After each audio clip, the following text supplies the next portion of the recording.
I'm back. Took me a while to come back here. I'm back. Did you ever really leave, though? I did leave. Yes, I did. Did you? I left while I was sick with bronchitis at the end of July. Oh, yeah, I forgot about that. That's why I wasn't here. And then I missed the first 3 weeks because I was in Laval because of the scheduled geniuses who decided The to put wasteland of Montreal. Northern Laval, yes. It's chilly outside, by the way. It is very cold. And, I was up in Laval for 3 weeks because the geniuses decided to put games on Thursday rather than Wednesday, which I would have been here for the first 3 weeks with you, PZ, and whoever else was here. Iggy, Alexis Dubois. And we have a new member into the hopper, and it's a great honor to have her here. No, not Peas Delarice, according to this tag handle. No. Our graphic extraordinaire, Duke, is driving home and going to fix this. So Yes, you will. we'll have the new one soon. Yeah, I'm not Iggy Mans. Iggy Mans? Is that what you wrote? That's Iggy's handle on Instagram. Iggy Mans, huh? Yeah. I have him on Insta. I just didn't realize that was his handle. Anyway, Yeah. it is an honor to have our new addition here to the media team, who we all believe will be fantastic and who is right now constipated beyond belief because she was nervous when we asked her. She was nervous beforehand. She went to go vomit before the show. Did not know what the hell was going on. I did not. Let's welcome in Laurie Ouellette. A big welcome. Yeah. All right. All right. And that is the end of her career as an FPF broadcaster. We also have to talk about the elephant in the room, the elephant being Mo. Not because you're an actual elephant, but you are quite large in comparison. I am, yeah, 6'4", 220. But more because it's your birthday week, Oh, yes. as Peas likes to Yes. call it and everything. And That's, so, well, that's easy. in celebration of that, I managed to not get an actual cake, but cake pops. Oh, Oh, thanks. thank you. Thanks, Eagle. I appreciate it. Well, we'll eat this during the show then. Yes, you have to Yeah. eat the whole thing on the show. Unlike the hot dog debacle that happened. I was going to say, you know what? I'm going to bring the Halloween candy next week. I'll do it. I'm ready. You know what? We need to bring back so, first off, Laurie Ouellette plays in this league. Yes. She plays on the co-ed team. Who you play with now? I forget. Kiss my end zone. Kiss my end zone. Yes. Great name, by the way. Former flag football player at the high school and stage up level, Vanier. Vanier College. Yes. She was the mascot of Vanier.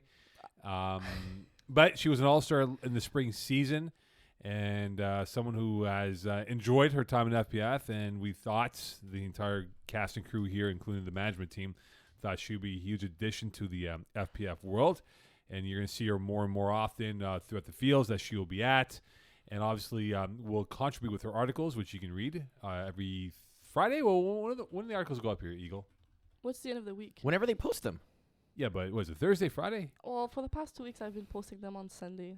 But I'm trying to bring Sunday. them. Yeah, Sunday before the So games. let's go before back. games. Let's go back about 3 weeks ago when Laurie was in Laval. And there was a game. I forget which game it was. It was a 10 o'clock Thursday game. Well, I think it was 10 o'clock. No, wrong. Yeah. Whatever it was.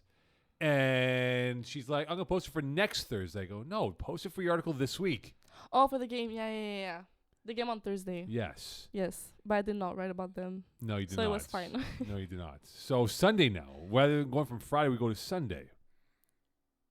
What do you mean? You do Sunday releases of your articles. Yes, but I'm trying to get them earlier. Yeah, 'cause please the end of do the so. the end of the week finishes on Thursday, right?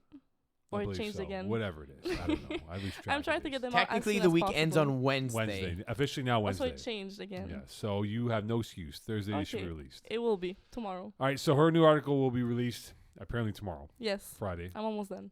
hopefully. And if it's up there, you can check it out. So she does the article. She does the social media content as well for FPF.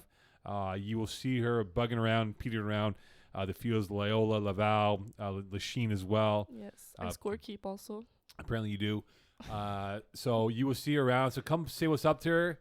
Say hello to her. It's huge because it's monumental because she's now officially our first female media member that we have. Really? Yeah, actually.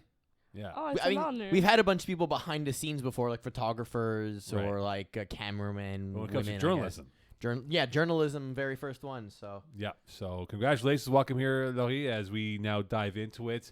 Thank you. You're welcome. Any news, Eagle, to announce within the FPF world? Team photos are now officially done. There are a few teams that are still missing their team photos. Yeah. This is because you didn't have games in week 2 when our photographers were going around. Our last check is there's 7 teams that are missing team photos. So we're sending our photographers out to try and capture your pictures, and we can get those uploaded on the site. So look out for them over the next week or so as we try and resolve that. Should be pretty quick to get done. And same thing for individual pictures. If you happen to see the photographer walking around, ask for one, and they can do it on the spot. For the teams that are missing, obviously, we'll be there to actually update them for you. So that should be fine. That's about it for photos. Reminder for playoffs, you need 4 games played. We are basically at the halfway point for some teams. I mean, other teams not so much. But make sure that your players will have 4 games ready for playoffs. All teams qualify based on our bracket standing, so make sure you have a roster that's eligible. To do that, you need to make sure your team has jerseys with numbers in order to not get jersey violations and games play taken away. Oh, should we name teams? Let me throw some teams. If you want, sure. Yeah. Deep Balls Cool. haven't worn uniforms this year, and I don't know how many games they have played for. That's one team. I can go a few more, but we won't do Yeah, do it. No more.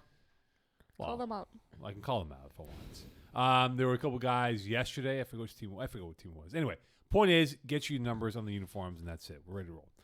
All right, let's dive into it. We're going to start off with co-ed and women's division here. Make it easy for Laurie to get immersed into the whole world here.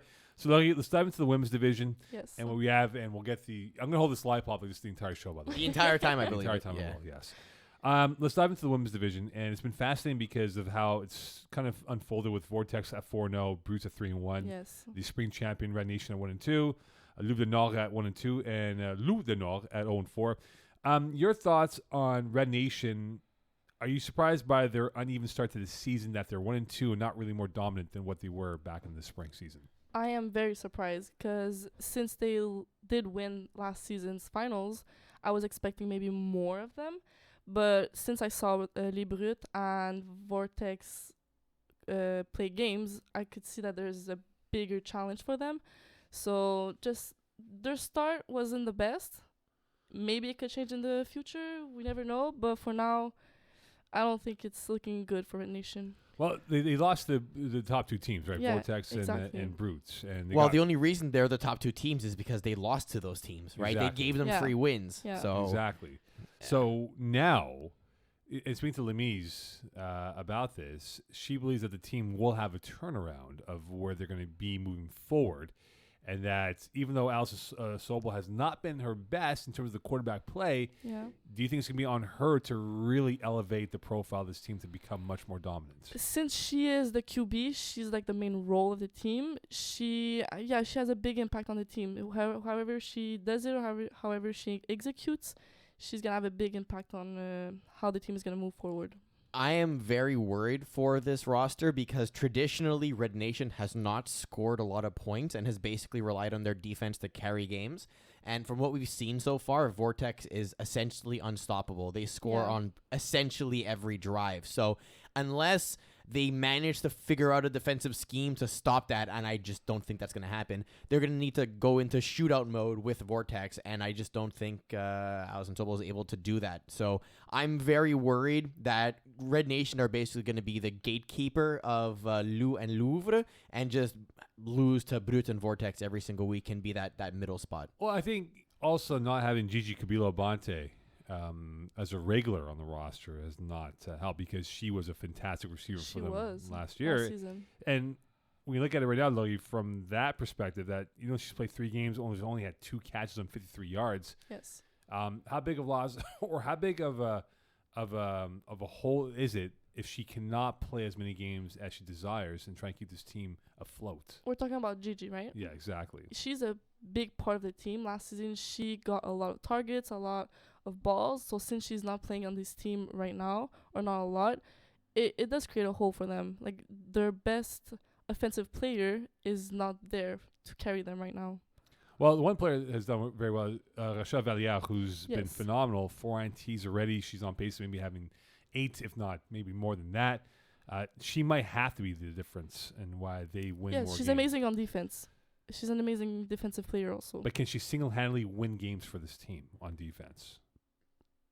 No. No, yeah, I wouldn't say that. I mean, they've scored, other than the Ludnov game, they've scored 6 points in the first 2 weeks. you're not going to win games if you score 6 points, right? Unless your defense is literally putting up 2 or 3 pick sixes every single week, that's just not going to happen. So I really don't think this is a one-woman team on defense to try and carry yourself to victory. You need to put up points. It's as simple as that. Exactly. No, I agree on defense. They're really good at stopping them, Right. But offensively, there's missing something. So in your mind now, Laurie, if you were a captain or a GM of a women's team today, and you had to pick one, who is the better quarterback? Is it Gab Vanier or Maud Lacasse? And Lacasse is a stud of a quarterback. She is. I haven't actually seen both of them play like last season. I've seen them play when they were playing against, so Brut versus Vortex. They're pretty similar from my point of view. They're similar, but from what I saw in that game, I would have to go with Gab Vanier, because Maud Lacache had a lot of pressure. She wasn't throwing as good balls, we could say, because I filmed a couple of their stuff and it was getting to her. She was mad a couple times. So you're telling me you weren't afraid of the pass, because Eagle, when she was filming stuff on the sidelines, Laurie, she would literally run away. No. Because she was afraid the ball's coming her way. just let her know. Okay, no, not for the women's. I could guarantee. So in your mind, so with that, like, see, I seen Maud Lacasse play, albeit though against far inferior competition. Yes, I think she's got a great arm. she does. I think it's very accurate. Yes. I think her pass catchers are regal out there. Mm-hmm. I'm taking her right now over Gab Vanier as the quarterback that I would build my franchise around if I had to build a team today. That's fine. I just think that she's got this coolness about her that makes her really a special talent as a quarterback for this league. And I think she's at 20 or 17 touchdowns now, I believe it is. Oh, there we go. We have in the Gerotron over here, we have the stats here, 17 touchdowns. That's good. Could she be on the way of 40 touchdowns along with Vanier? Vanier is at 20, so you project the numbers. You hit 40. Could they both hit 40 touchdowns by the end of the year? For sure. I'm confident that they could both hit 40 touchdowns. It's only been, 3 or 4 games, and they've already hit like 20 and 17 touchdowns each. If they continue like that with their opponents, for sure they're going to be able to achieve it. Yeah, so Vortex has played every team once, and now they have to play them all over again for the next 4 games, which in my mind means, they're putting up at least 40 points against Louvre and Lou every single time. That's another at least 12, and then there's 8 more to go across the other 2, right? So 4 each. I think that's very doable. So if we had to put on our Psychic Alliance hat and pick right now who would be the champion, the favorites to win today, is it Vortex, or is it going to be Brut that you think can win this Fall Cup? I strongly believe it's going to be Vortex. Eagle? I think that Vortex is the clear favorite, but in any given Sunday or Wednesday or Thursday or Monday or wherever our finals are going to be, Sunday, December 4th. Sure. There's a possibility that Brut can get a game plan in place. Like the last game they played, it was very close, right? It was 18-12 Vortex. Right. So there clearly is a strategy that works. And if they manage to pull it off in that game and manage to frustrate Gabriel Vanier and keep points off the board and be able to turn it into that one-score game system, right, the larger mistake will lose that game. And so there's a possibility that in the finals we end up at that situation. But I really doubt that we're going to end up with any of the other 3 teams in that final. I just think it's going to be a Vortex versus Brut. It's pretty much, I guess, prophesized right now. What you have done and what Laurie has done, you've literally pointed your middle fingers at Red Nation, saying that, bleep them, they're not good to win. Okay, well, I'm going to bring up the quarterback stats again. Can you tell the difference between Allison Sobel and the 2 people in front of them? Well, she's the gateway from the bottom of the quarterback rankings to the top of the quarterback. Yeah, rankings. It's 300 yards and at least 11 touchdowns. Yeah, linking it up over there. Put up some points and then I'll start talking good about you. The thing is, we're not saying that she's not good. It's just that there's better competition right now. That's the only thing. So should she also elevate her competition then? 6 touchdowns in 3 games is not good. Yeah, let's be real. Compared to the other season, yeah, I agree. So shouldn't she be elevating her level of competition to be competitive with these 2 quarterbacks then? Yes. You're right. Yeah, she should. Well, we're going to have to find out with her how she does. Next 2 weeks. We always do this here. We always like to help out the teams who are first year, who don't understand the game, Loup de Nord, unfortunately, got wrecked by Modlocat's team on Monday. So if we have any words, and if you look at the scoreline, Eagle, if you go back to the box score of that game that they had, Loup de Nord. We're talking Lou or Louvre? Louvre de Nord. Louvre it is. Yeah. They got wrecked, unfortunately. I think it was 66-0, I believe it was. Yeah. Now, some of these were pick sixes, which, I mean, that doesn't make it better, but you get my No. point. Well, there were interceptions, right? But, Laurie, if you had to give words of advice to this team, and even to the Loup, what would you tell them? Because, unfortunately, they are being ripped apart They by are. these better teams in this league. Yeah, I would say they have to start by seeing what makes them different from their competition and just work from there. Like, what are they making as mistakes on and on? Like, just work on what they're doing. They have to maybe practice more as a team. Like, I don't know how they've been playing for a long time. I don't know much about them yet. But, yeah, just practice more, see what they're doing wrong.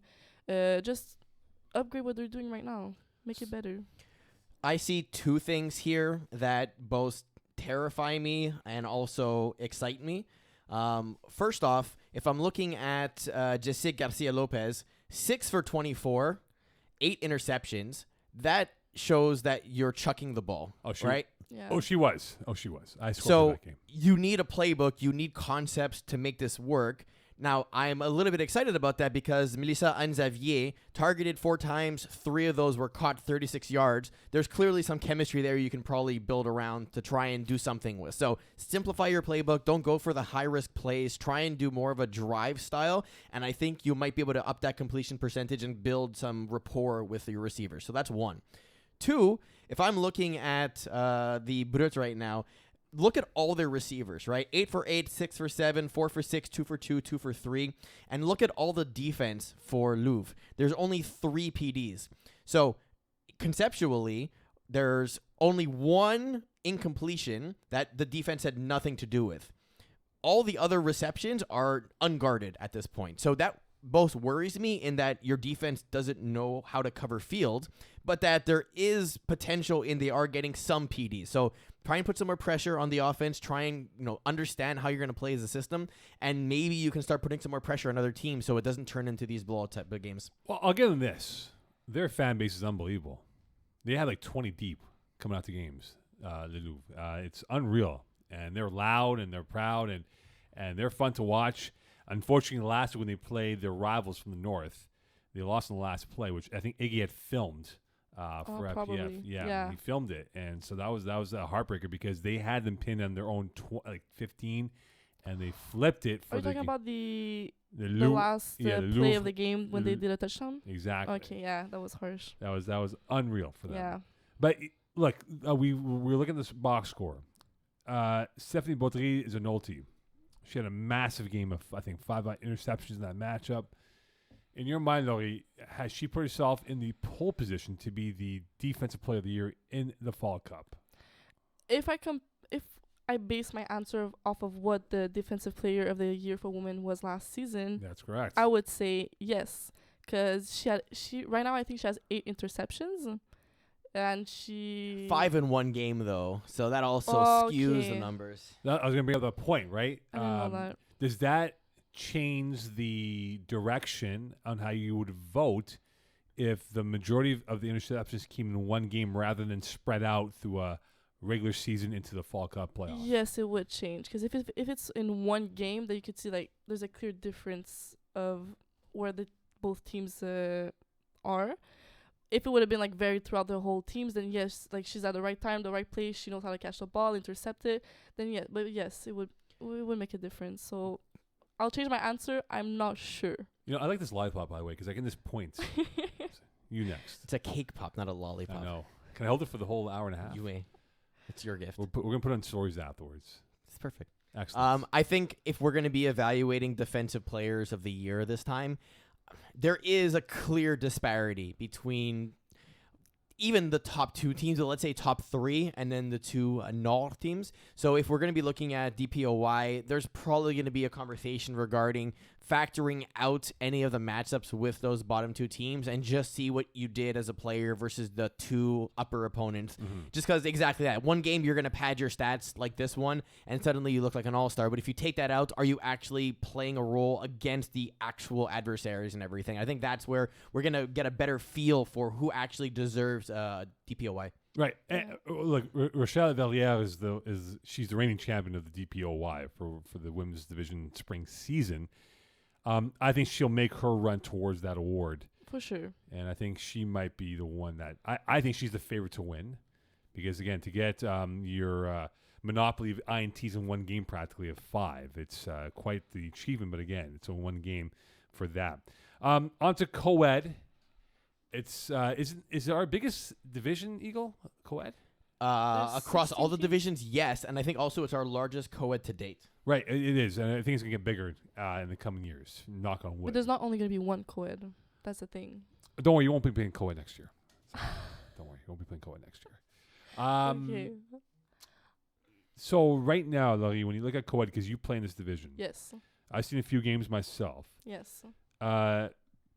Overrated in terms of like who has surprised you in terms of the teams that you say, oh my god, yeah, they're doing really well, and the teams that have disappointed you. So teams that surprised you so far is who in this division? I would definitely say Fast Not Furious, because I've seen them play last season and they were one of the bottom teams, like one of the last teams. And this season they're in the top, I don't know what. Top 6, I think. Top 5, top 6, yeah. So no, they've definitely surprised me. But also they have a new quarterback, which is Miles Gibbon. Miles Gibbon, Yeah. which he's there every single game, unlike last season when they had a quarterback every 2-3 games. So yeah, I think he made a big difference. Well, they picked on you in the game that they had against Fast and Not Fierce on Monday, did they not? Picked on me? What do you mean? Well, Marvin Steinberg caught a couple balls. Oh, sorry, it was Tyler McPherson that caught a couple balls over you. I saw that, by the way. Probably, I don't know.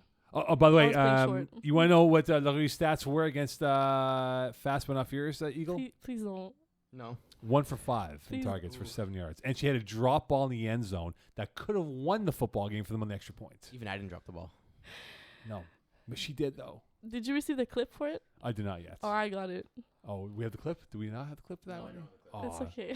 You that's don't too have bad. to show it. Okay, so yeah, Fast Not Fierce, they've really elevated the quarterback Yes. profile. Yes. Marvin Steinberg, Quasi Gordon Mall, Amazing players. Ryan Dobbs Garnett, who Yeah. was having a love affair with your boy Iggy Magnets on Monday.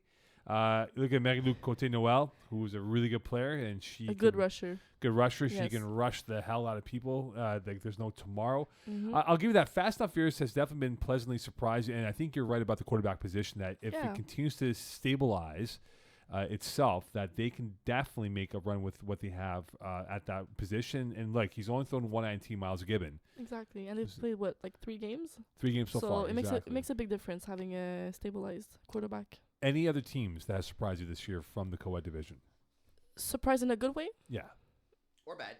Or bad. Well, Bad will get to, you know. This is- Bad? Well, okay, give me the surprised me. Well, most of them weren't there last season. But So I'll give you one team. yeah, go La ahead. Sect. They made strides last season, and this year, unfortunately, they kind of regressed back to what they were in years 1 and 2 of their franchise in the FPF.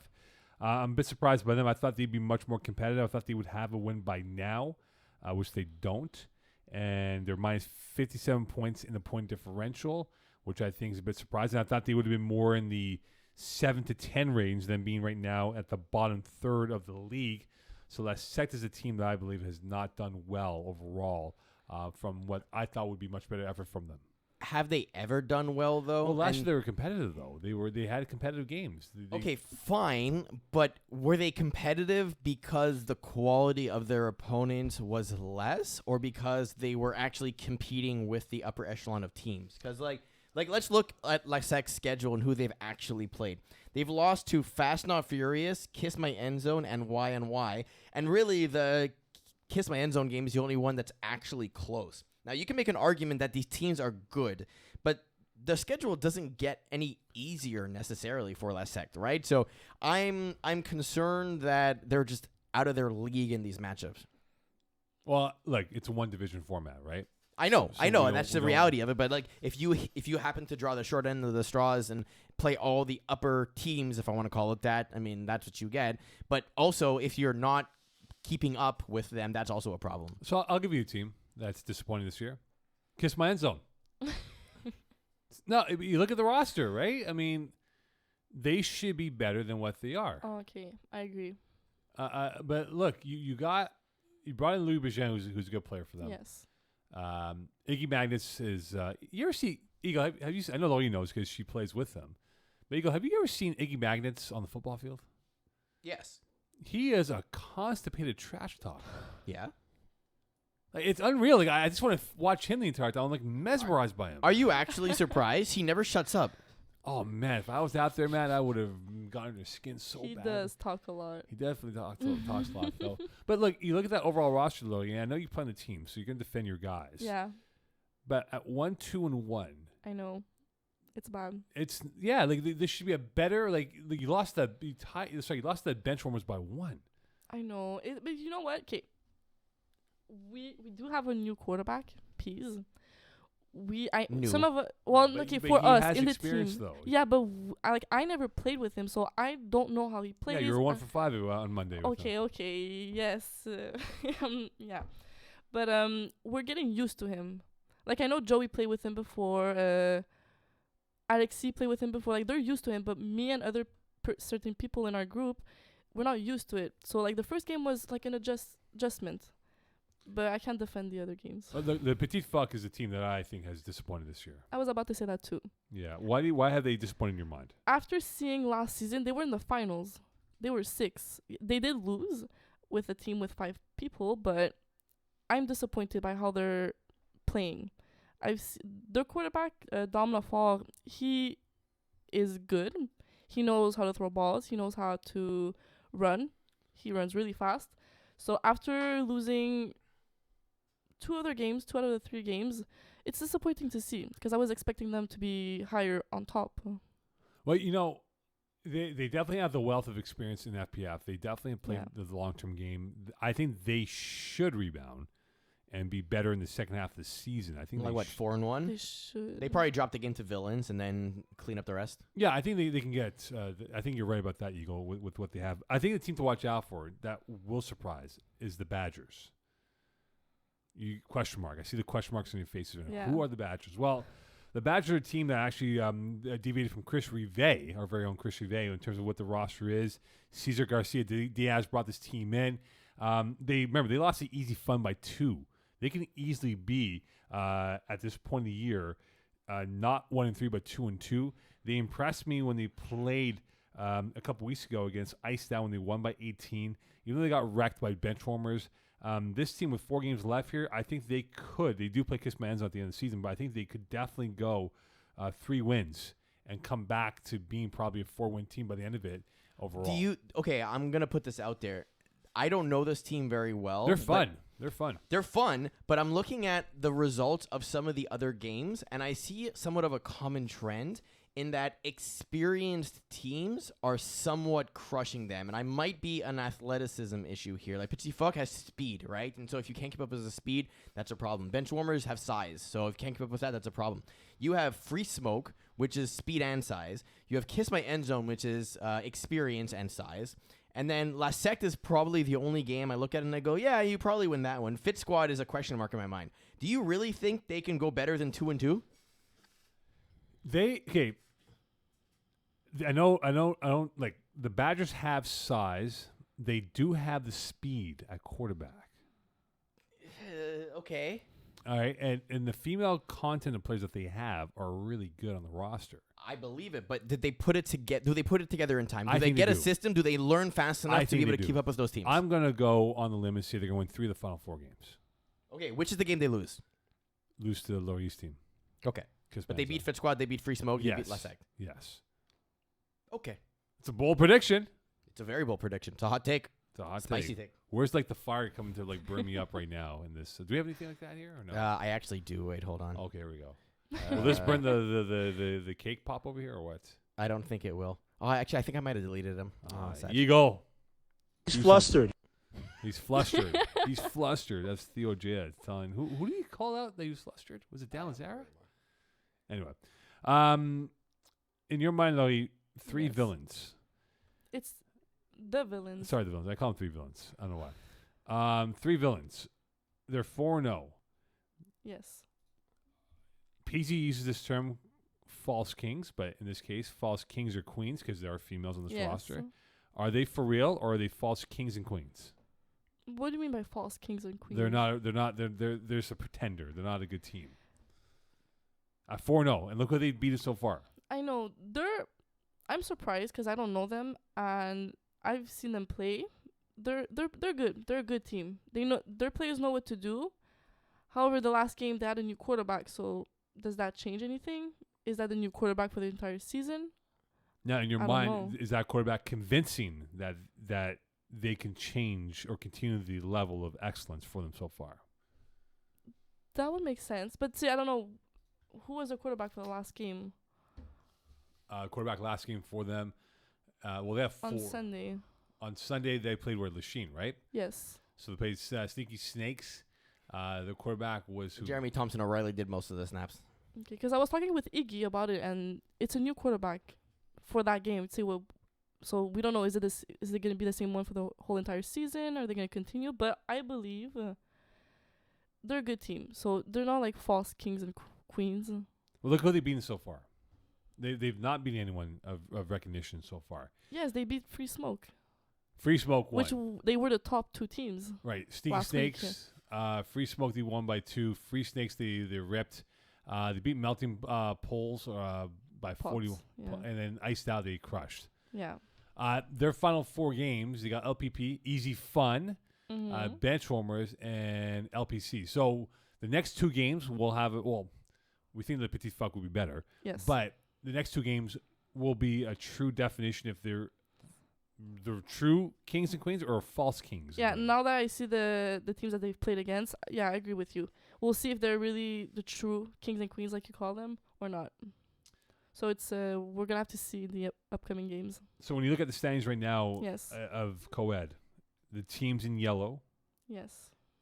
who do you think can elevate themselves into the green part of the standings of co-ed? Because right now, when we look at it as we speak, Yeah. Fit Squad at 1-1, and after that, everyone else is behind them or everyone's tied with 2 points or have no wins. So Yeah. there's a team in that yellow division that you think can jump into the green side of the bracket. I believe so. It's honestly it's between Lipsfuck or Le Poker because I've seen both of them play. But other than that, that's the only 2 teams I would see would go. Why those 2 teams? Because Le Poker, like I've seen Le Poker play, they have amazing players. The female players are not scared to defend the ball, to tap it down, to go for it. Like I've seen them play last Sunday. It's amazing. And Lipsfuck, yeah, they have speed. They're really good. It's really just that. It's between both of them. Oh my God! You know who's on this team, Eagle? Who? On LPC? Rafa Balajat. Yeah, I know. I didn't It's his realize. team. I cannot believe you know the story that you know the story about Rafa Balajat, right? Yeah. And yours truly, Yes. which we can't see on air. No. We'll tell you off air about that one. I don't. Yeah.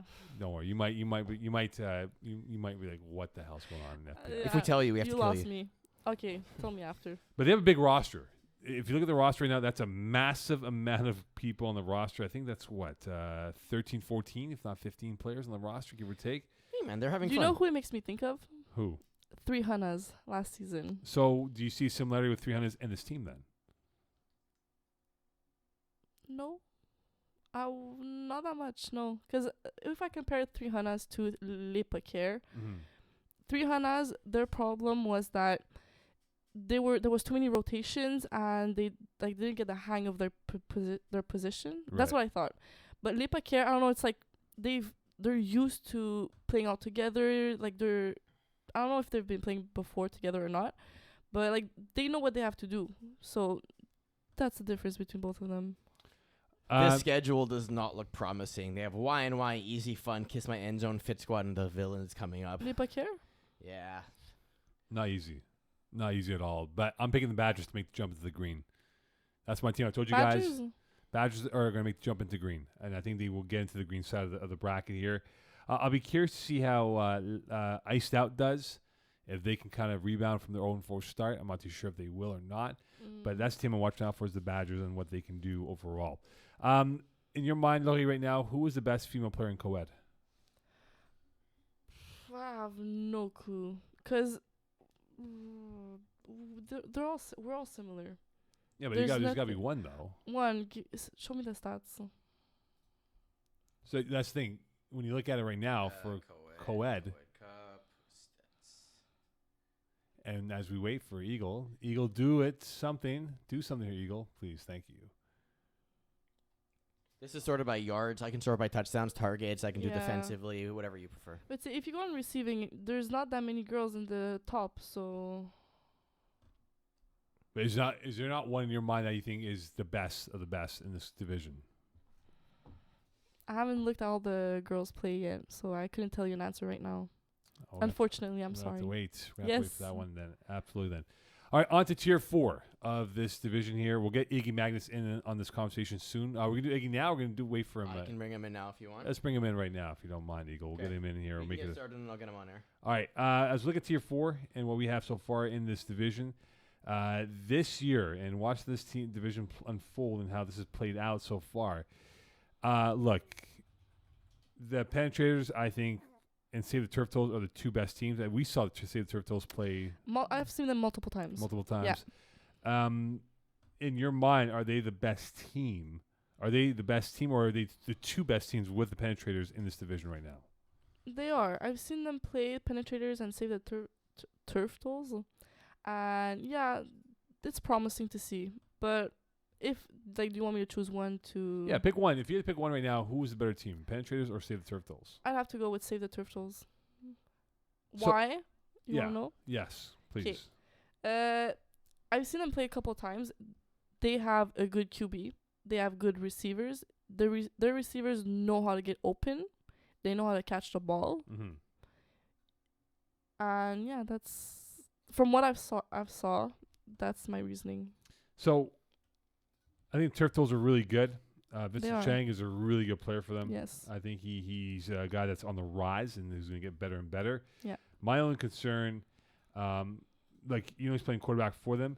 My concern for them is that this is a team that has shown more propensity to score touchdowns, because before they were a team that would score in the 20s, but now they're scoring in the 30s. Can they keep that effort up of scoring 30-plus points in a game?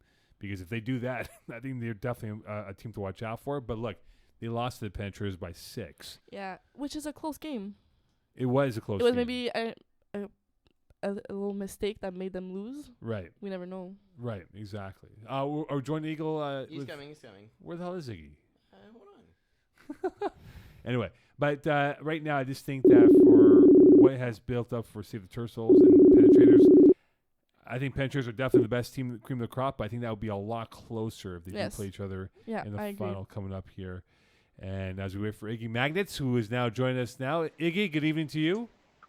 Hey, hello. Are you on the phone or are you on a video cam? It's phone. Phone.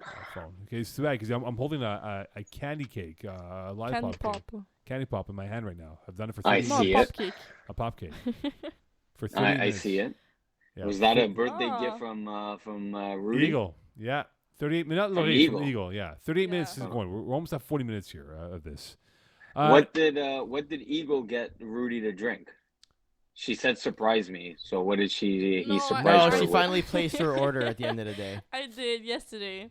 It's a nice chai tea latte. Not complicated. No. No, it's not. It's not.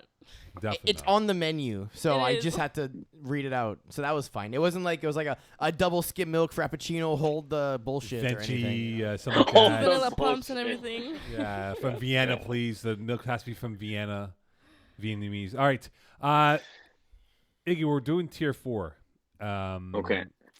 We're talking about Penetrators, Save the Turf Tolls. I think that's going to be a closer gap with those two teams, even though Penetrators beat them 2 weeks ago in Loyola. I'm gonna give you a team, Step Bros. Sure. This is a team that carried over from was it Silent My Pillows, or what were they called before? The Pillow Talkers. Pillow Talkers, right?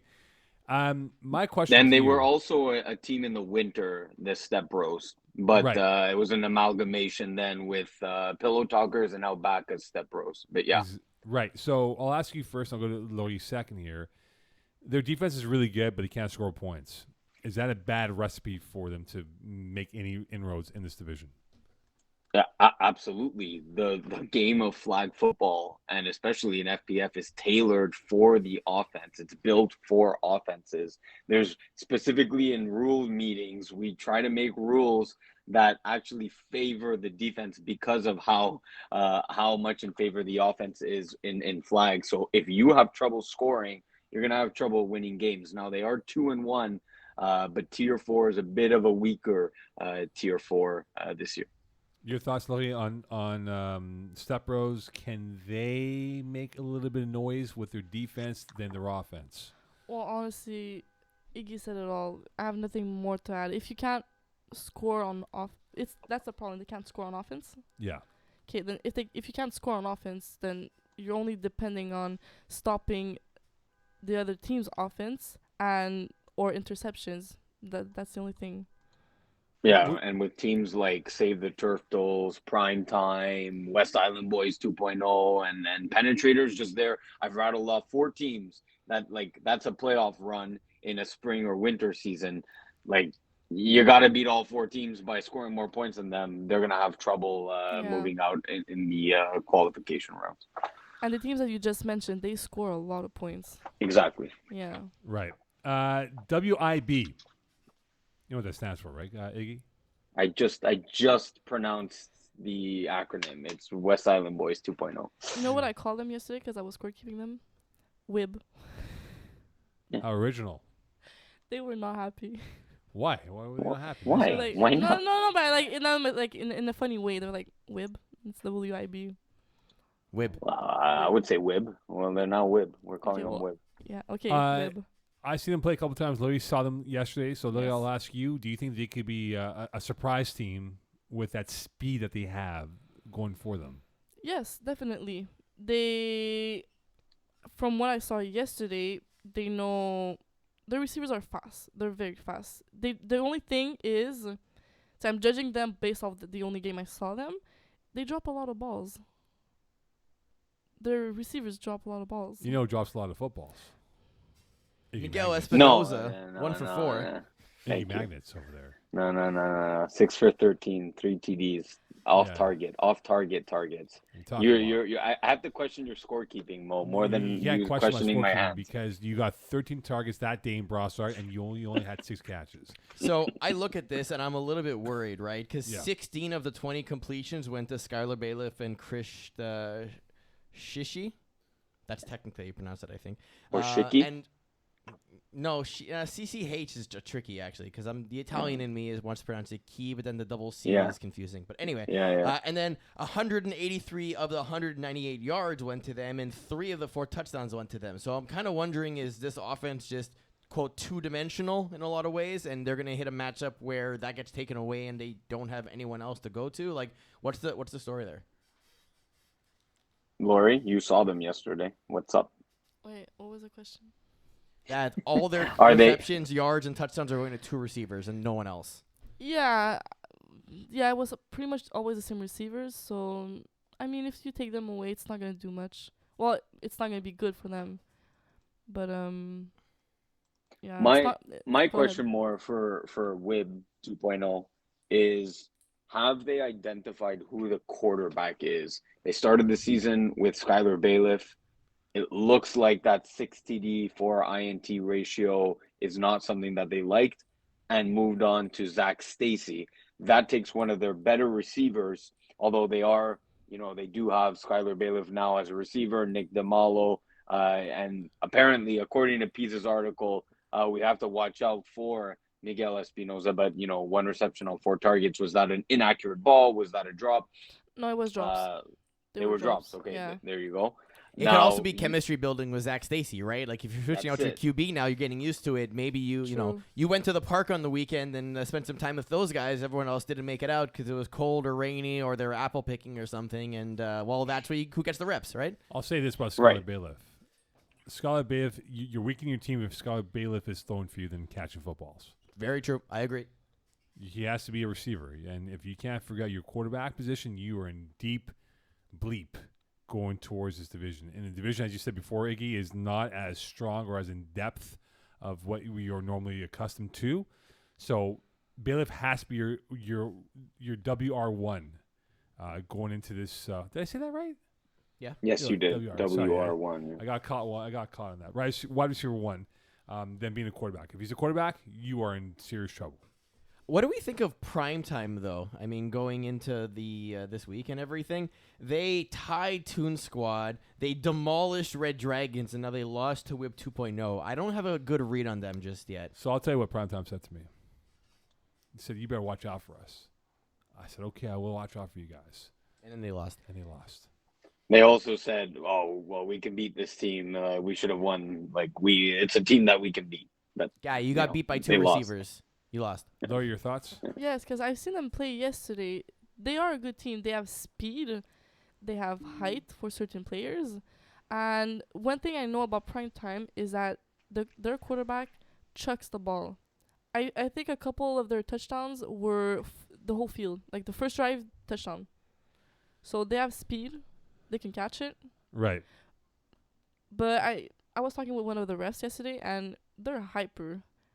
They are very hyper. So a lot of penalties came into place. OCs That game. or penalties? Well, 2 of them had jewelry on, so they were out for like 5 game plays, and then a couple of offside. There was a bit of roughness, but Right. not that much. But see, it was a lot. It was a big game. I'm talking about against the Wib Web 2.0. Wib 2.0. WIB 2.0. Whip. Web. Yeah. Web.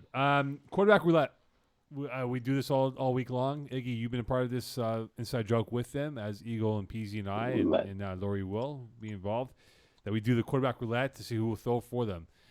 Is it now time for them to decide one quarterback, then having like 5 quarterbacks go forward in this matchup? Were they actually rotating? Yeah, off of us. Were they not, Iggy? yeah, I Yeah, mean, that was the design of the team. Yeah. And it looks like that's what they're going to keep going with. But And is it honestly, working? I mean, No. they're 0-2. So They're they should 0-2. change. But none of the 2 are making a case to be the number 1 clear-cut quarterback. It looks like, look, Kenny Boutilier's put up 3 TDs, 2 INTs. Zach Albert Skills only put up 1 TDs to the 3 INTs.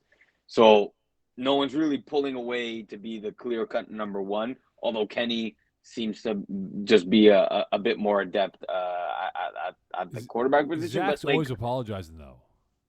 yeah, but So, sorry, man. My bad. But, Good but effort. should he be apologizing for his 19.9 quarterback rating? That's not very good. Sorry, Zach.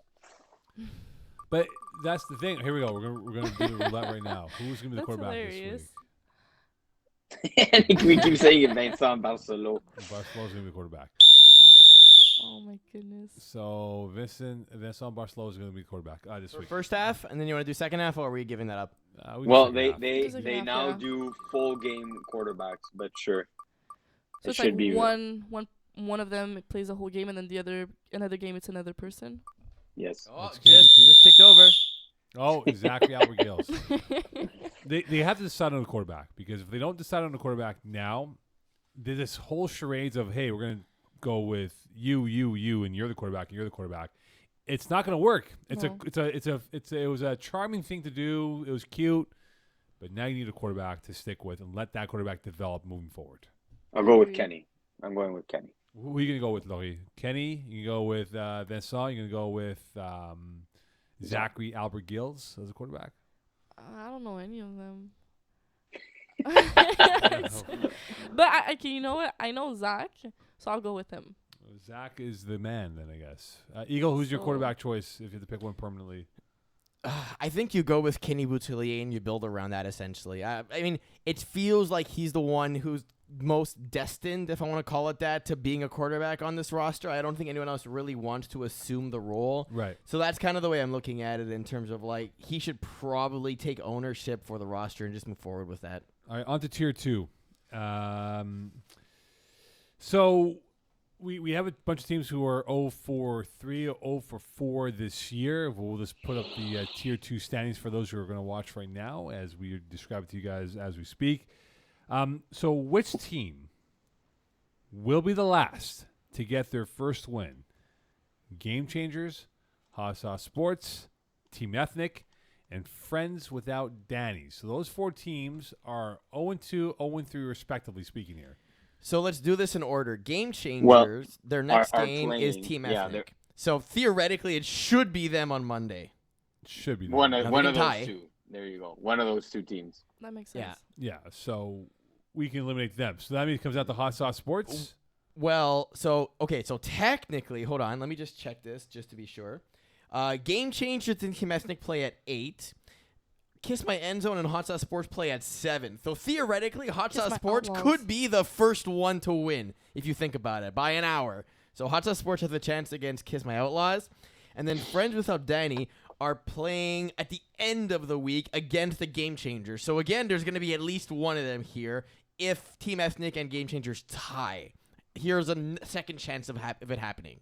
Okay, so who are you liking right now? No, without making your picks, because we do that at the end of the segment here. But if you have to put money down, I'm putting my money down on this team to get their first win on Monday. Who is it for you guys, in your opinion? To win? Yeah, on Monday. This one team. You think it's Hot Sauce Sports? You think it's Game Changers, Team Ethnic, or Friends Without Danny? I'll go Team Ethnic. Who are you going with, Dougie? Either Game Changers or Team Ethnic. So you got to pick one. Game Changers. I'm going to go with Hot Sauce Sports.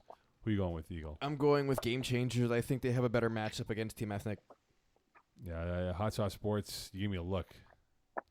I mean, I don't think they clinched that game. I think they're still figuring out their roster, and I think Kiss My Outlaws But they're missing a are- player also on Monday. Who are they missing? Joey.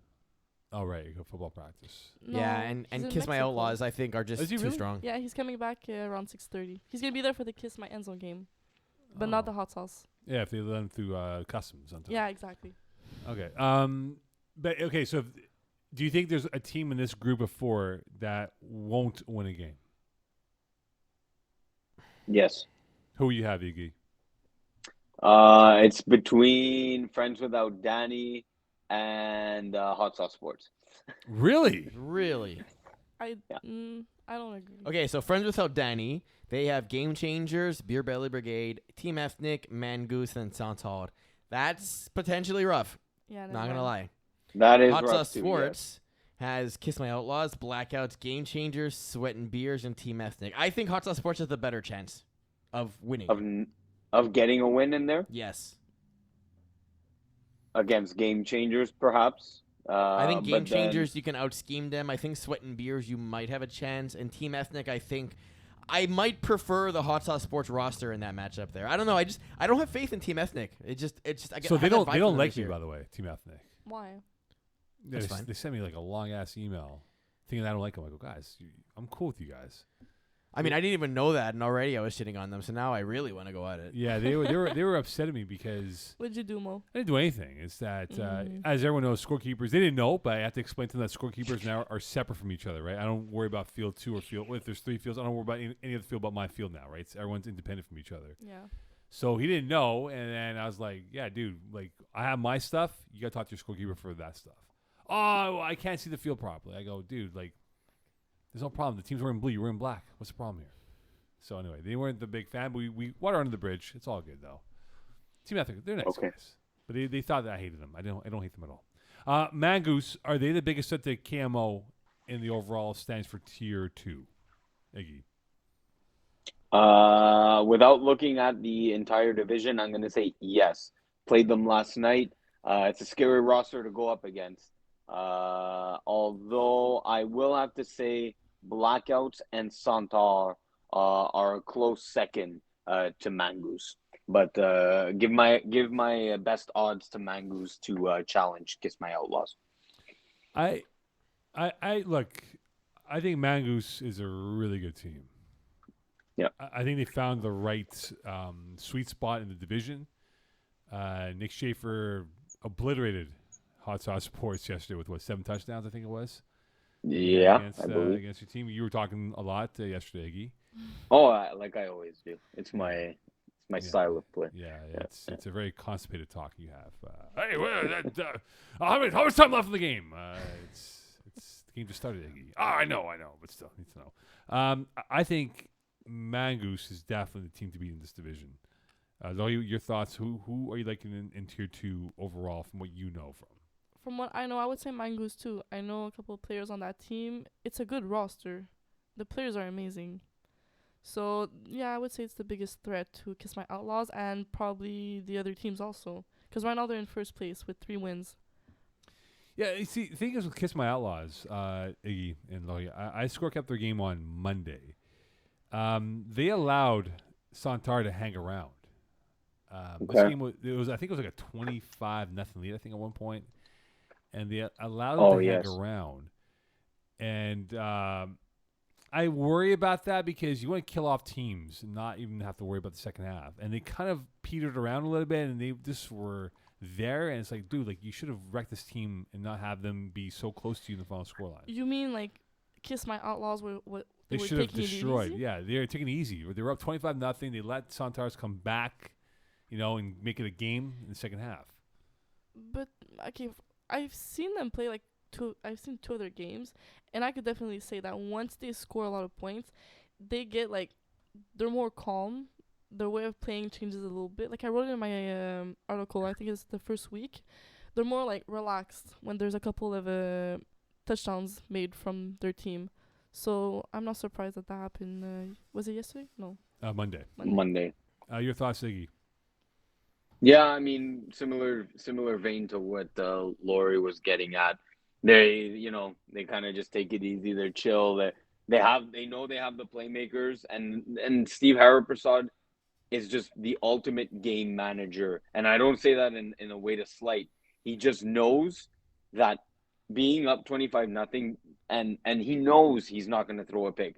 Even if he does, the time situation doesn't allow for Santar to even make like a sniff it back into this game. Look, they sniffed back in, but there's no way they were losing that game in almost any scenario. Now, the onside kick makes things interesting. I remember in week 1 I was down 21 points to these very this Santar team, and I didn't feel out of it because of the onside kick. So maybe Steve's game management has to change a little bit more now that teams can score and keep possession for two possessions in a row. I know you guys like beer. Iggy, you like beer? Yes. No, you like beer? No. I thought you did drink beer at the Beer? No. When? At the road show. No. Oh, well, you were part of the. It's not because Iggy had a cooler full of beer. Yeah, you were that part of the I village. had to drink some. Right. So I thought maybe at the. The cooler may or may not have been full of beer for legal purposes. Yes. Yes, obviously. Iggy, sorry, Eagle, you love beer. I mean, I'll drink it. Yeah. You go with the flow. You're the one. You're a guy that goes with the flow at the party. I'm more of a mixologist, but I'll go with what I want. You go with Thank the you. flow. I agree. Yeah, we got 2 mixologists. We got a non-alcoholic drinker here. Okay. Drink some tofu.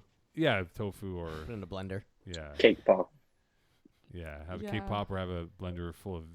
You're just tofu. holding it. You're It's just been an hour. showing. It's like your magical wand of Mo. Yeah, I just He's point. been pointing people. I point at Laurie. I point at Eagle. I point at you. It's actually. his birthday scepter. Yeah, I just point at people, right? Like, hey, you talk, you talk, I talk, you talk. Who's your money right now? Beer Belly Brigade or Sweat and Beers to make a more of an impact run in the Fall Cup? And who would you rather have beers with? Lodi, are you gonna go for it, or am Yeah, I taking it? Go first, because I'm trying to see which team I won't go. I look the higher end talent is on Sweat and Beers. Let just Chris Millards alone, his speed is unmatched between those two teams. And then you have the shifty Rocco Cristiano at quarterback. I believe what's his name? I don't know if Nick Fawn, one of the lower division players of the Penetrators, is a full timer or if he was just I subbing. believe he is. Okay. I mean, believe that's he is. if that's your worst player, that's a nice little piece to have. But I'm you curious got to size. see if Rob Robinson is going to be there for future games. I mean, granted, they only played 2 games so far. They have a staggered schedule, let's call it. Like, their doubleheaders more at the end of the season. But Rob Robinson, if he's here for the other games, I think that's also a big impact for this roster where traditionally he plays quarterback, right? Like, I don't think he's been a receiver for, can I say a decade? Has it been that long? It's been a while for Robbie. So being back on the field in that position takes the pressure away from him to have to execute as QB. Rocco Cristiano takes over that role, and now he has Rob to help him in the huddle, but also as someone downfield who can bail him out in situations. So I'm excited to see that progress as the weeks go on. Zoe, who are you picking of the Beers? Exactly. So from what I saw, I would have to go with Beer Belly Brigade. Yeah, Brigade. Yeah. Because Brigade is fine. Okay. Either way, it's from what I heard, are they all players that were like playing for Concordia, like university, if I'm not mistaken? No, I don't think so. Because that's what I heard. No. Well, anyway, I saw them play, and they're really good. And I didn't see the others, so I can't. My judge recollection them. of this team here, I think David Nope did, Claveau maybe. But the other guys, no. These guys are not, they weren't Concordia guys. But go ahead, Lohi. Okay, well, someone misinformed me, but that's fine. But no, I would have to go with them. That's Okay, so who would you rather have beers with then? That's the most important question. Yeah, Beer Belly Brigade. Yeah, I'll go. I'll post-game go beers. with them Because I've too. seen them They're- play. They're hilarious when they. Yeah, they're good guys. Yeah, they're good. So post-game beers, you're going with Beer Belly Brigade. Yeah, Yeah. I'm going Sweat and Beers. go for it. I don't drink beer. I'll just go with them because they're just cooler guys. Have Because you fun. like to sweat. Exactly. Eagle, who you got for post-game beers? Beer Belly Brigade or Sweat Sweat and and Beers? Beers? I mean, Is all that ginger ale, depends. by the way? Yeah, it is. You want No, I'm good. Thank you. one? It really depends. Like, I'm more of an IPA guy, but some people like stouts, and like chocolatey stouts is something I really don't like all that much. I'm good with like a blonde or even like a brown, but usually the dark beers I Yes, don't but like. who The white are ones you having usually the beers so, with? Yeah, it varies. So depending on the flavor of beer, you're gonna go off of the. It depends what's on tap and what they're ordering. Okay, and that's who you're gonna go with. Yeah. Let's say they both had the same. Let's say your favorite's what again for beers? Like IPA. I like IPAs. So they say they're both having IPAs. Your favorite IPA in the world. Okay. Same number of beer, IPA cans, everything. Who are you going with? One of each. Oh That's my my favorite God, one. he's just skip over. My All right. God, Anyway, he's doing it on purpose. I know he is. I'm trying to put him in the corner. What? If they both have my favorite beer, why wouldn't I ask them both for a beer? Okay, what's the cooler name then? Beer Belly Brigade or Sweat and Beers? I mean, it sounds weird to be sweating and drinking beers. Okay, I'd rather so have a Beer Belly brigade of Brigade. people. Yeah. Perfect. But the belly is a little bit like meh. Okay, so Beer Brigade. Very quickly here, Iggy, if you had to pick a tier 2 quarterback that you like to build your franchise around, who would it be? It's too easy, Mo. Stop. Are you in tier 2? Not named Iggy Magnets. I'm not throwing in tier 2. It's I know. Steve Haraprasad. It's not even close. But even over Nick Schaefer. Absolutely. We talked about this and debated this in the finals while watching the other finals games. Over Adam Nick Schaefer, Adam Sinagra. These guys have unbelievable arms. Steve Haraprasad does not even come close to the arm talent that these guys have. The physical stature, the arm power, Nick Schaefer's accuracy is good, but is not elite. Adam Sinagra's is. Steve Haraprasad's game understanding, play calling, and years of experience. If you gave Steve Haraprasad the physical attributes of Nick Schaefer and Adam Sinagra, he would never, and this was a quote from Pease, he would never lose an FPF game. That being said, I think Blackouts would have the advantage in a Kiss My Outlaws game. No. I really do. Incorrect. All right. Do Why? they Do play? they play? Do they play? Because I want to go to watch that game. Yeah, I'm sure you would go watch them play. They don't. don't play. Oh, that's so sad. Maybe in the playoffs. Oh, absolutely in the You never playoffs. know. Like right now, those are my like front runners in my mind. Okay, Logie. That would be a crazy game, by the way, because would- I think It would. Niagara is gonna school them. Oh boy. I really Oh, wish the we go. defense. It would be a great game. Let's just say that. It would. Logie, if you had to pick one quarterback that you like a lot in this division, it's who? Is it Nick Schaefer? Is it Adam Sinagra? Is it Stephen Harper-Prasad? Or is it someone else that you think is the best quarterback in this division? No, I would say Steven. Yeah. You guys are really on the Harper-Prasad bandwagon, huh? You two I've guys? seen him playing co-ed and I've seen him playing Kiss My Outlaws. He has a great strategy. He knows how to throw a ball. I hope he quick- does. Quick and simple. It's really yes, he's a good quarterback. So I would build my team around him. Okay. Shout out to Pease doing the tier 2 Simon hype train and getting the most interceptions. Good job. Perfect. Okay, so one more question on this, guys. 5-yard line, last play, you're down by 5. Who's your quarterback to make that throw? Is it still Harper-Prasad for you on the last play of Adam the game? Sinagra. That's different. It's a different question, so it's a different answer. Adam Sinagra. Iggy, Adam, is he the quarterback for Yesterday, so the team that blackouts. I score kept yesterday? Yes. Yes, at 9 o'clock. Yes. Okay, then yes, I would agree because I've seen him play yesterday. He's good, especially on the convert points. He gets them. I'm going to take Mo's question and stretch it. You're at the 1-yard line. You still keep Sinagra? Stephen Harper-Prasad. So it's based off of the length of where you are, the geography of where you are positioned in the football field. What's the difference? You're at the 5 or The at window one. and the Yeah, spacing is but very different. And the geography's play design's different. very different. Okay. Well, I think we have our answer. Sinagra would try to force it just enough at the 1-yard line, where at the 5-yard line he would have the space to he would have the window to hit it, and he doesn't need that much time to hit it. But at the 1, give me Stephen Harper-Prasad. All right. On to tier 3.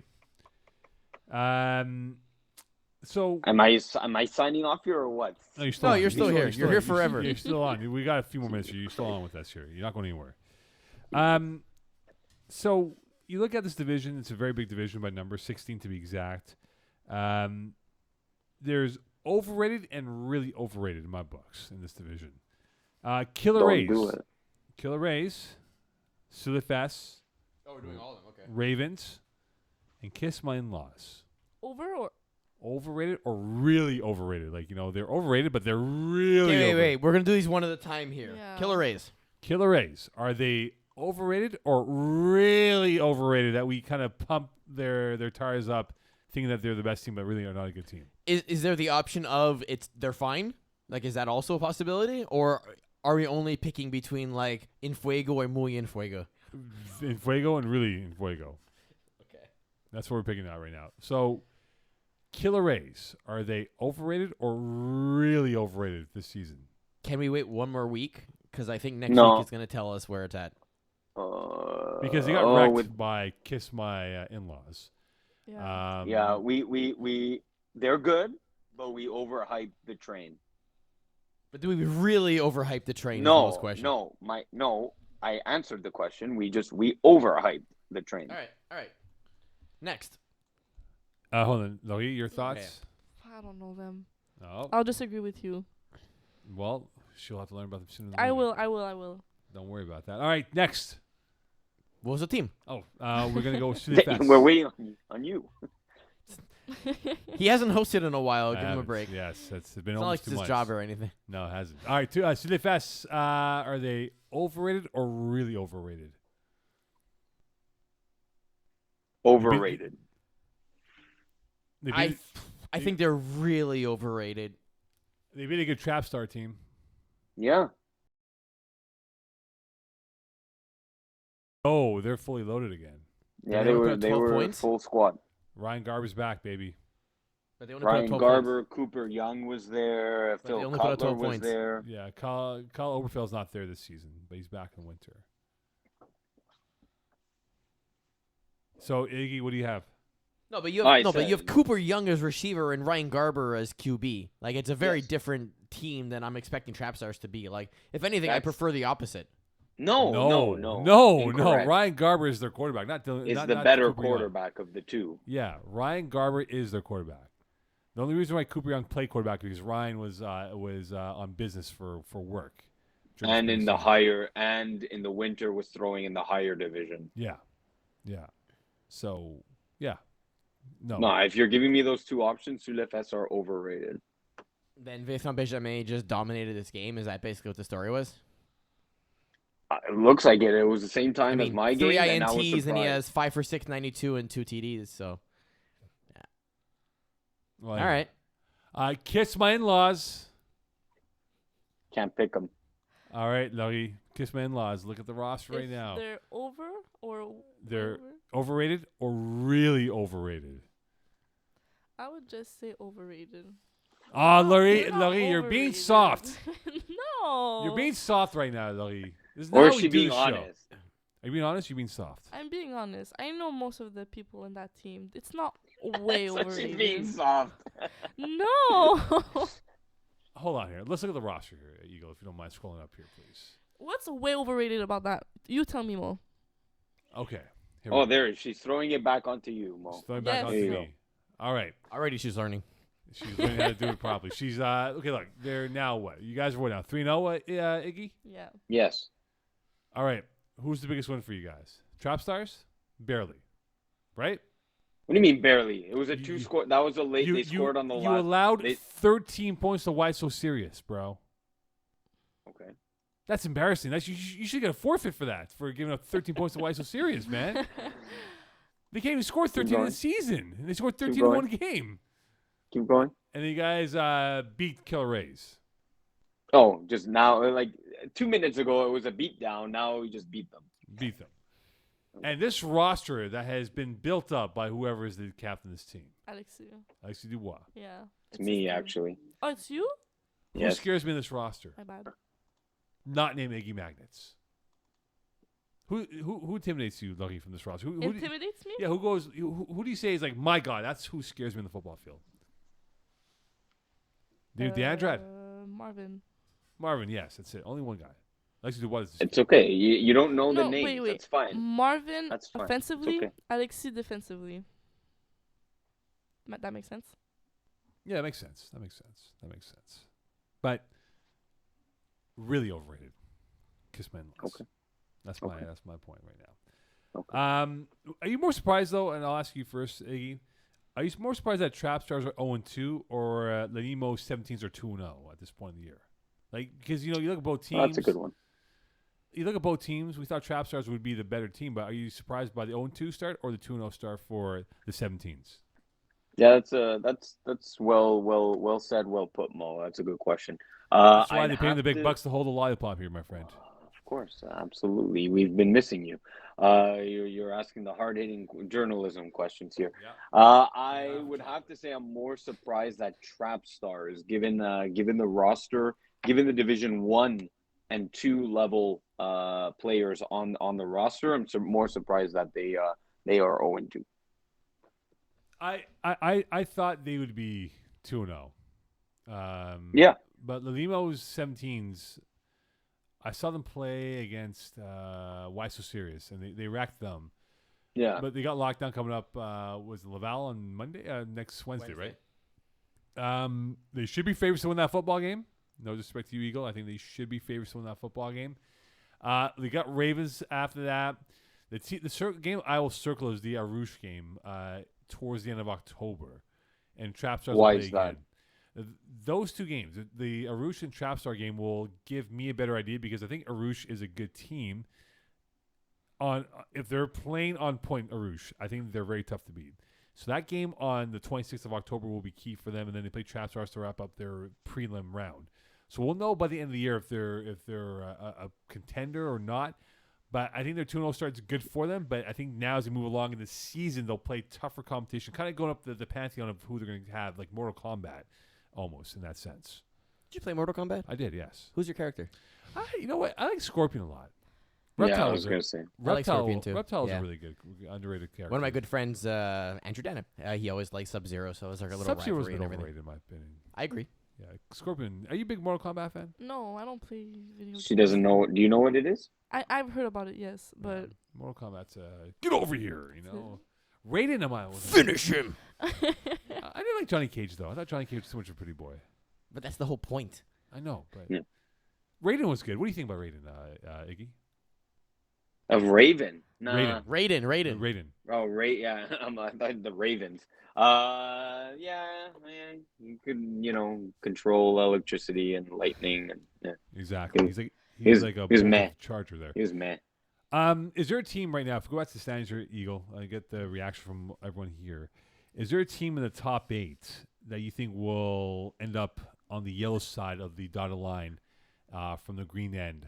Whether it's Sulifest, Killer Rays, Diamond Bougie, Voodoo, 17s, Kiss My In-Laws, Arouge, or Bruins. Who in your mind, Iggy, could be falling down to the yellow side of the bracket?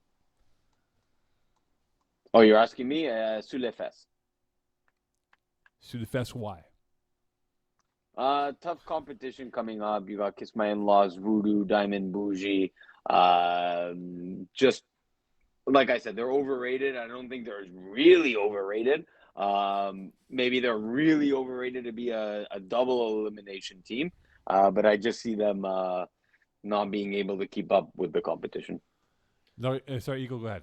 I think Voodoo might actually kind of hit that list in terms of Could bad be. matchups, could potentially knock them down. They have Why So Serious. I think that's a win. Ravens is probably tough. I think Sule Fest will be very tough. La Limos could be just because of the offensive power that La Limos has. Blue Dreamers, maybe Killer Rays. I think that might be an L2. So I don't see the second half, I guess you can call it, of their schedule being so forgiving, and so they might actually end up going more of a 500, probably under that, and being right on that cusp of like the 6 to 8 seeds. And part of my ignorance, you have explained the whole breakdown of the bracket, correct? Yes, we've gone through this. Right. And for those who haven't seen this, actually, maybe we should do that. Nope, that's the wrong Yeah. one. Oh, hey, look at Iggy. Where's your dog, Iggy? I thought I had another tab open. Anyway, Leo. He's sleeping next to me. He's down there. I'm sleeping. I had to give him I had to wash his paws because we went to the dog park. It was very muddy and wet, and I had to wash him, so he's warming up. So Aw. for any of the divisions, if you go to the playoff breakdown, you actually see the graphic for the Ooh, tiers. they're there So now. they've all been Ooh. uploaded. Should we not put in the color coordination of what the standings are in relation to the bracket? Like, you know, if you're in yellow, this is what the yellow bracket looks like. If you're in green, this is what the green Yeah, bracket looks like. now it So, looks like yellow. okay, here was the problem we had with this. One, we have a template for this stuff, so colors were kind of pre-picked. Two, the website is stuck on green, yellow, red as the options we have, and it didn't really make sense to show green for 1 to 8s and then yellows for the other ones. We wanted to show that you were like on your last lifeline in the lower bracket because you only have a single elim, so we did like this instead. So pink And shows also, like blood. green is a colorblind color, so we didn't want to make it hard for people to distinguish between top and bottom here. So we did yellow and red instead. Okay, fair enough then. But yes, you are absolutely right. If I had a choice, I would have color coordinated them. In relation to the The standings. same. Yeah. Some of the other ones, there's buys, and they're in blue, which Right. is not a color anywhere, which, again, I was upset, but that's fine. Fair enough. Tier 1. Let's roll into this tier 1. We got a few more minutes here. Iggy, don't worry. We'll keep you on board here, my friend. That's the whole point. You have 10% of my AirPod batteries, and then I'm jetting for Thursday night football. Yes, exactly. Okay, here we go. Let's zip through it here. ECW, they're 0-3-1. They lost 3 games by 18-plus points. What has gone wrong for them, Iggy, on ECW being so bad this year? Well, it's not that they're so bad. They're just playing in Tier 1 where it's a playoff matchup every week.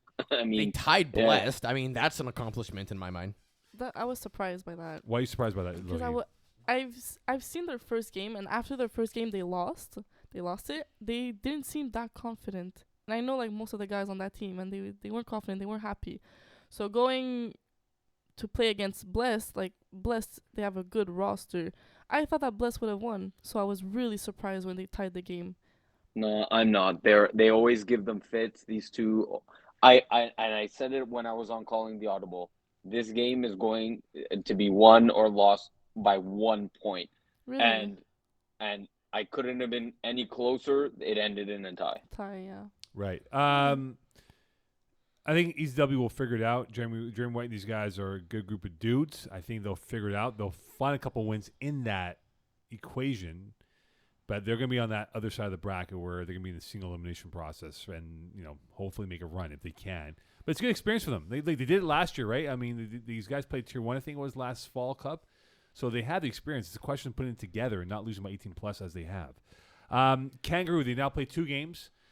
Iggy, in your mind, if they start going on a roll of wins of what they are right now, who are they jumping on the top half of the standings? Oh boy, it looks also, like two. Something I want to call out here because there's a slight update on their schedule. You'll notice that in week 8, the hashtag NR Kangaroos game is on the list.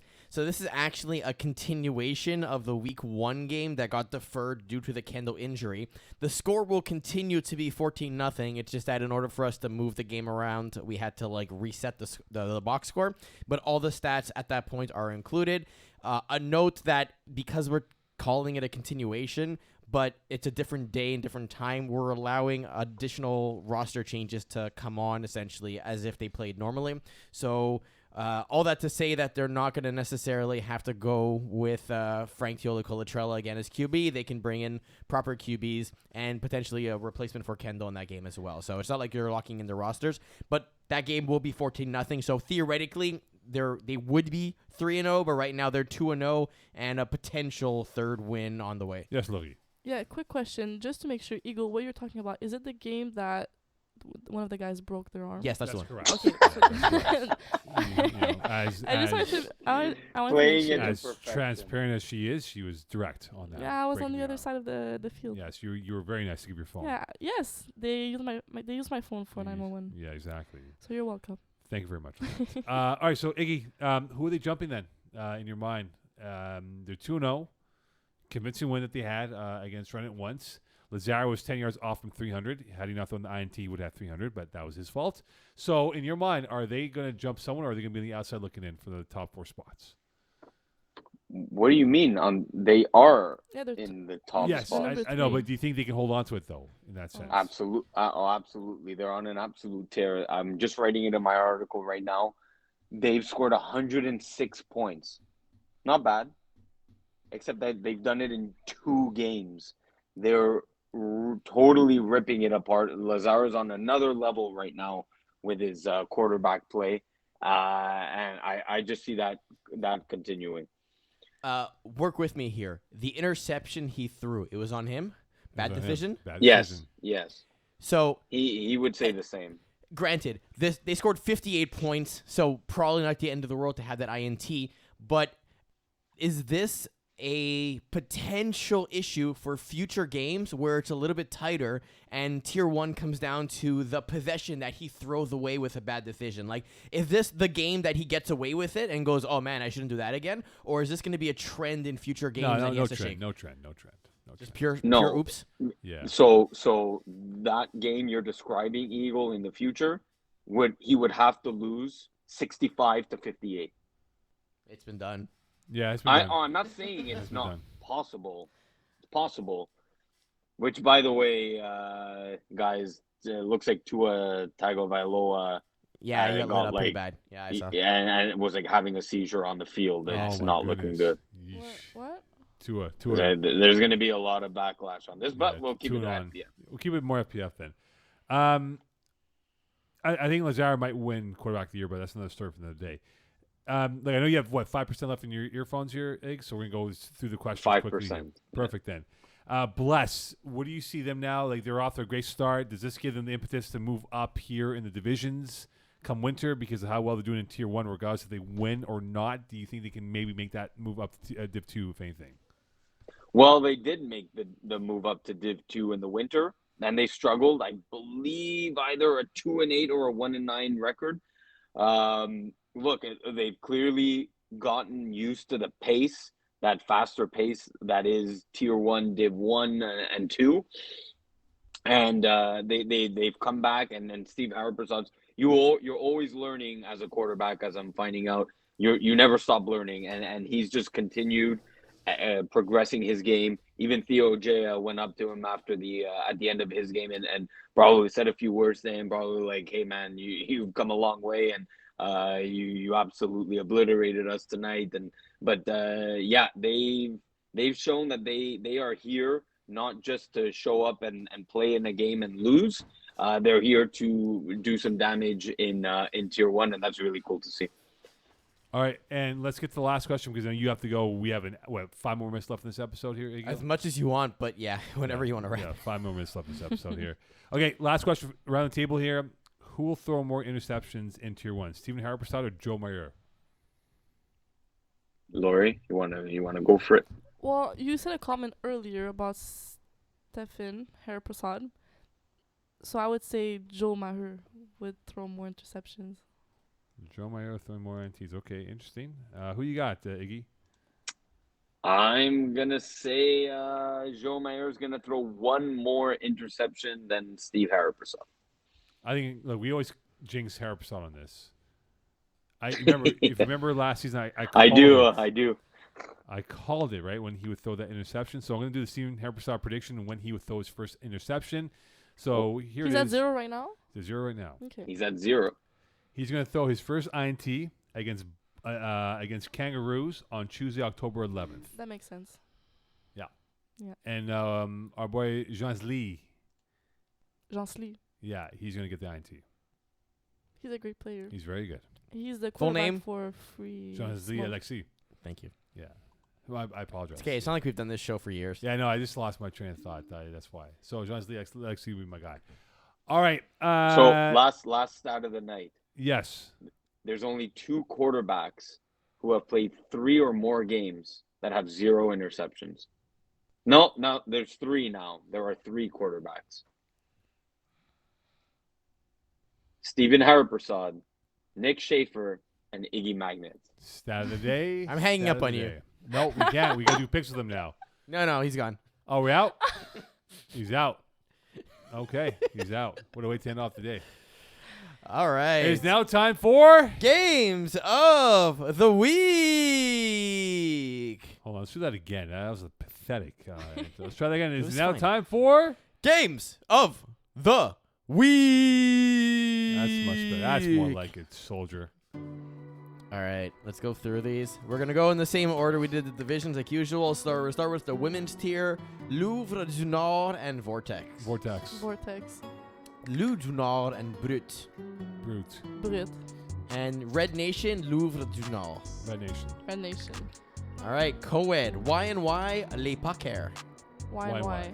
Les Petits Phoques, The Villains. The Villains. LPP. Fast Not Furious, Free Smoke. Free Smoke. Fast Not Furious. Benchwarmers, La Secte. Benchwarmers. Yeah, Benchwarmers. Iced Out, Melting Pots. Iced Out. Melting Pots. Badgers, Fit Squad. Fit Squad. Badgers. Sneaky Snakes, Kiss My End Zone. Kiss Man Zone. Can I call? You could. Yeah, you have to say Kiss My End Zone by 50. Yeah. By 50K. We'll try. Kiss Man Zone. We're going to go Tier 4, The Step Bros, Primetime. Primetime. Yeah, prime time. Wib 2.0, Red Dragons. Wib. I would say Wib also. Red Dragons, The Penetrators. Penetrators. Deep Balls, Toon Squad. Toon Squad. Toon Squad also. Save the Turf Trolls, QB Roulette. Save Turf the Toes. Turf Trolls. Tier 2, Blackouts, Beer Belly Brigade. Blackouts. Yeah, go Blackouts. Sweat and Beers, Mangoose. Good game. Sweat and Beers. Kiss My Outlaws, Hot Sauce Sports. Kiss. Oh. Yeah, Kiss. I would Kiss My Outlaws. Do we have a bet? Is there a No. bet with Iggy and Peas? No. Give me Kiss My Outlaws. Game In-laws. Changers. Game Changers, Team Ethnic. Ethnic. Game Changers. Beer Belly Brigade, Centaur. Santal. I'm gonna go Beer Belly Brigade. And Game Changers, Friends Without Danny. Friends Without Danny. Yeah, I'll go with Friends Without Danny also. Tier 3, Bandits, Ravens. Ravens. Bandits. Sous les fesses, Kiss My In-Laws. Kiss My In-Laws. Kiss My In-Laws. Bruins, Killer Rays. Bruins. Bruins. Diamond Bougie, Blue Dreamers. Diamond Bougie. Blue Dreamers. Voodoo, why so serious? Voodoo. Lalimos, 17-year-olds, lockdown.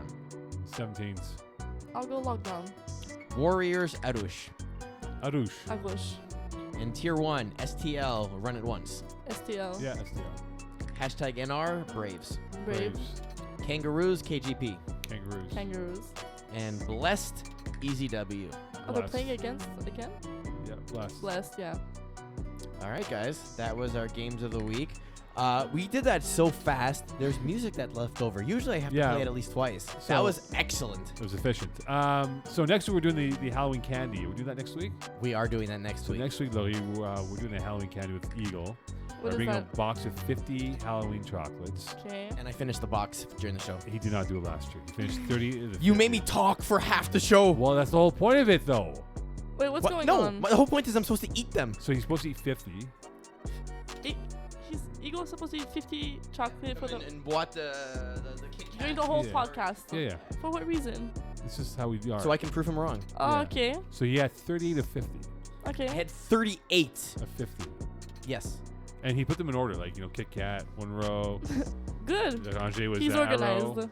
He was organized, but he was, like, he didn't finish them at all. I would have. I believe in you, I Eagle. needed to The- cover for our poor host. We need to do the Arush challenge again. I'm ready, That was baby. fun. What's that? So We get the Arush sandwiches, and Mo tries to eat them during the show. so he got 6 Arush sandwiches at 4. But the big ones, though, they were heavy. Yeah, they were heavy. Okay, I was okay. by 4, I was like, oh my God, I can't do this anymore. When are we going to do that then? I don't know, a few weeks. We'll do that in a few weeks. It's a drive. I gotta go to Laval and get them and come back Yeah. and the whole thing. yeah. So We can't Uber Eats it though? they close long. early. That's the problem. Sucks, dude. Okay. Oh, we'll figure it out. All right, Halloween candy next week. We're doing the challenge next week. Mm-hmm. Laurie, thank you very much. You're welcome. You were great. Yes. Thank you. I Round of appreciate it. applause from the Nervous. audience here in the studio. You were Mo, nervous that to means leave. you. I tried my best. First You're time. nervous to leave. I held this up for an hour and 31 minutes. How wild is that? Are you gonna eat it? Think about it. You've been smelling it. I was Does smelling- it smell good at least? Chocolate. Yeah, but like it's like a narcotic. No chocolate. Thank you very much, Eagle, for this. Magic words, please. From all of us here at the Weekly Extra Point Live. Good night. No, I'm not gonna say it. That's not nice. I'll say the team, Miami Dolphins. Good night, Hurricane Ian. No, I know people who are in that. It's awful right now. It's terrible. Hoping for the best for the people in Florida and other. Thank you for states. having me on the show. Oh, you were on the show? For this episode. I didn't realize that. Welcome in. Welcome in. You forgot to bring candies for Eagle though. No, you know what? I had them on my dresser and I forgot them. You So know I'm, what? I'm really sorry, He Eagle. brought. I have your big bag of candy at my house. You know what you deserve? A mic mute. We'll see you next week.